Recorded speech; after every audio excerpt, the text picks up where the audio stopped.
주변을 기웃거리며 담장 안으로 들어서는 한 남성. 불이 켜진 창문을 조금 열더니 얼굴을 바짝 붙이곤 집안을 훑어봅니다. 지난 1월 대전 서구 탐방동 일대 빌라 밀집 지역에서 벌어진 일입니다. 이 일대에서 누군가 창문을 열어 내부를 훔쳐본다는 주민들의 피해 신고가 한 달 사이 10차례 넘게 잇따랐습니다. 방범창 사이에 손을 집어넣어 문을 여는 방식으로 주로 지상 1층 빌라, 창을 잠그지 않는 집들이 범죄 대상이 됐습니다. 피해는 여성과 남성을 가리지 않았고 일부 피해자는 야심한 밤 혼자 방 안에 있다 창문을 열고 쳐다보는 가해 남성으로부터 극심한 공포를 느껴야만 했습니다. 경찰은 CCTV를 통해 해당 남성의 주요 인상착의를 특정했습니다. 이후 골목에서 서성이는 수상한 남성의 어깨에 묻은 먼지를 추궁한 끝에 30대 초반 A씨를 붙잡았습니다. 검거를 할 때 피해자의 어깨에 묻어있는 먼지 높이와 담벼락을 지나갈 때 묻을 수 있는 먼지 높이가 매우 비슷하여 그에 착안하여 그것에 대해 추궁하게 되었습니다. A씨는 경찰 조사에서 술에 취해 그랬다며 다른 목적은 없었다고 말했지만 경찰은 A씨가 직접 창문을 연 점을 토대로 주거 침입죄를 적용했습니다. TJB 김철진입니다. 20대 여성 A씨는 지난 12일 현관문 앞에서 이상한 점을 발견했습니다. 천장에 전에 없던 X자 표시와 검은 물체가 붙어 있었던 겁니다.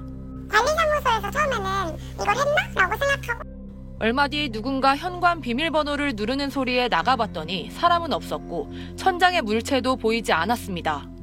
되게 무서워서 주변을 둘러봤어요.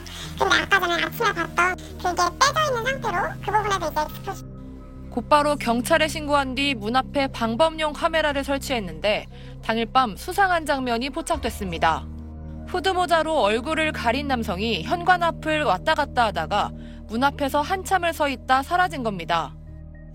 이제 소리를 들으려면 이제 엄청 얼굴을 가까이 대고 창틀에 소변이 뿌려지는 일도 벌어졌습니다. 너무 충격적이고 좀 모욕적이더라고요. 이 건물의 출입 현관은 단 한 곳입니다. 밖에서 들어왔다면 로비 CCTV에 찍혀야 하는데 같은 인상착의의 범인은 건물 내외부에 설치된 이 많은 CCTV 어디에도 잡히지 않았습니다. 그러던 중 소형 카메라를 수거해가는 남성의 모습이 추가로 포착되면서 경찰이 오늘 같은 아파트에 살고 있는 용의자를 검거했습니다. 영상 속 남성은 피해 여성과 같은 대학병원에서 일하는 선배 의사로 개인적 호감 때문에 벌인 일이라고 경찰에서 진술했습니다. 경찰은 남성을 스토킹과 주거침입 미수 혐의 등으로 입건해 조사하고 있습니다. SBS 김봄입니다. 이른 새벽 후드티 차림의 한 남성이 건물을 빠져나갑니다. 20분쯤 뒤 돌아온 남성. 공동 현관 앞에서 계속 딴청을 피우며 주변을 살핍니다. 이어 누군가를 발견한 듯 다시 밖으로 나갑니다. 길을 걷던 한 여성을 가만히 서서 지켜보다가 곧장 뒤따라갑니다. 오늘 새벽 2시쯤 서울 서대문구에서 20대 남성 A씨가 귀가하는 30대 여성 B씨를 집까지 쫓아 들어가 성추행을 시도했습니다. 놀란 B씨가 강하게 저항하자 도망쳤습니다. 피해 여성 B씨는 곧바로 같은 건물에 지내던 집주인에게 도움을 청했고 근처 파출소로 이동해 피해 사실을 알렸습니다. 쿵쾅대는 소리가 막 나더라고요. 얼마나 놀랬대.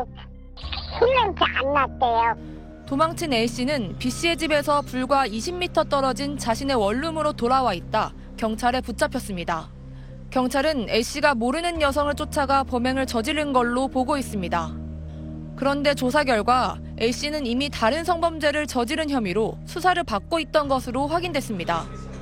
경찰은 불과 한 달도 안 된 사이 범행을 반복한 A씨에 대해 주거침입과 강제추행 미수 혐의로 구속영장을 신청했습니다. SBS 김봄입니다. 지난 7월 비 오는 날 저녁 퇴근한 A씨는 자신의 아파트에서 수상한 남성을 발견했습니다. 1층에서 이제 공동 비밀번호를 누르고 있었어요. 근데 저쪽에 누군가가 이렇게 지켜보는 듯한 시선이. 문이 열리자마자 아파트 안까지 따라 들어왔습니다. 불안한 마음에 우편함 앞에서 시간을 끌었는데도 움직이지 않았던 이 남성. 엘리베이터까지 올라타면서 공포가 시작됐습니다. 문이 닫히니까 빨리 몸을 딱 끼워 넣어서 들어온 것도 그렇고 지금 층을 안 누르고 있어서 머리가 하얘지더라고요. 자신의 신분도 밝히지 않으면서 다짜고짜 연락처를 달라고 했습니다. 뭐 하는 거예요? 그냥 눈을 딱 쳐다봤어요. 호감이 있어서 그런데 번호 주시겠어요? 이 말을 눈을 바라보고 딱 하는데 진짜 주저앉을 뻔했어요. 다시 1층으로 내려와 경찰을 부르겠다고 소리치자 그제야 도주했습니다. A씨의 신고로 수사에 착수한 경찰은 일회성 범행으로 스토킹 처벌법 대상이 아니라며 주거침입 혐의로 수사를 진행했습니다. 하지만 구속영장은 신청조차 되지 않았고 지난 13일 검찰은 벌금 100만 원 약식명령 청구로 수사를 마무리지었습니다.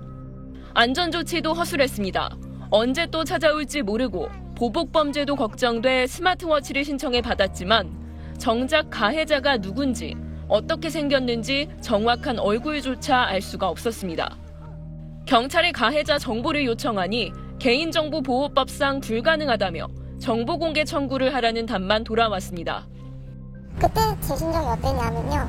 제 안전이 가해자의 개인정보보다 지금 못하다는 소린가라는 걸로밖에 이해할 수 없어요. 아무것도 알 수 없고 알지 못하기 때문에 그 사람을 조심할 수도 없어요. 이 내용 취재한 하정현 기자 나와 있습니다. 그러니까 경찰이 위험할 때 쓰라고 스마트워치는 주면서 정작 그러니까 피해자를 쫓아왔던 그 사람이 누군지는 가르쳐주지 않았다는 거잖아요. 그럼 대체 피해자한테 어떻게 하라는 건지 잘 이해가 안 되네요, 이 부분이. 네, 이 말씀하신 대로 이 스마트워치가 있어도 가해자가 누군지 모르면 또 아무런 쓸모가 없겠죠. 또 범행 당시에 이 피해자가 얼굴을 잠깐 보기는 했지만 공포에 질린 상태였고 또 가해자는 당시에 마스크까지 착용한 상태였기 때문인데요. 피해자에 대해서 알 수 없다라는 게 안개 속에 누군가 저를 계속 보고 있는 거예요. 근데 저는 그 사람을 오늘은 그 자리에서 날 보고 있는지 안 보고 있는지 알 수가 없어요. 무력한 상황인 거예요. 이 전문가들은 범행이 인정되고 또 보복의 우려가 있다면 이 피해자 보호 차원에서 제한적으로라도 이 가해자의 기본 정보를 줄 수 있도록 정보를 개선할 필요가 있다고 지적을 합니다. 이 사람이 누군지 알게 되기까지는 너무 많은 시간이 걸립니다.